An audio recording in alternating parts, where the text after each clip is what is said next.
They broke for Clinton by about a 14-point margin. So there was a massive gender gap, which contributed to her victory, her surprise come-from-behind victory. The other thing that's somewhat getting lost in the shuffle here is that it was the turnout of women, not merely how they broke in the contest, but their decision to vote in the first place. The electorate was dominated by women on Tuesday, to the tune of about 57% of the electorate being women, 43% being male.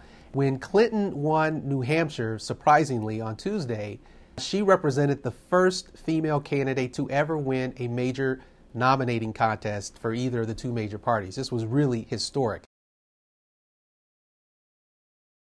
With respect to the Obama campaign, he has structured his campaign in such a way, focusing very much on what he regards as his strength, which is change, and he's done so in such a fashion to very much energize a young and particularly a student kind of base. Clinton, on the other hand, has tried to, in light of the fact that she's been around for so long, it's less effective for her to try to emphasize change as a criteria by which to assess her. But at the same time, she has been focusing instead on experience.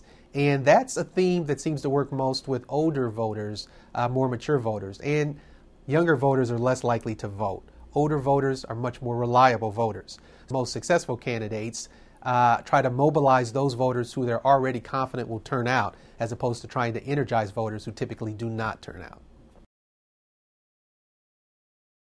McCain's victory in New Hampshire was in large part, although not entirely, but was in large part propelled by his support among independents. In the New Hampshire primaries, independents are able to vote in each or either of the Republican or Democratic primaries. That's not going to be the case in many of the other states that are coming up in the near future.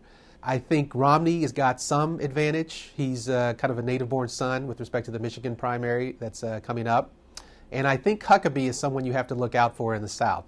This is really where his base is located, his religious base. On the Democratic side, I think that Clinton's victory in New Hampshire in some respects diminishes the importance of South Carolina, because the electorate there, the Democratic primary electorate, has a heavy African-American base. The pressure has now shifted from Clinton in South Carolina, and it's now shifted to Obama. Because if Obama can't win strong in South Carolina, he may be in trouble.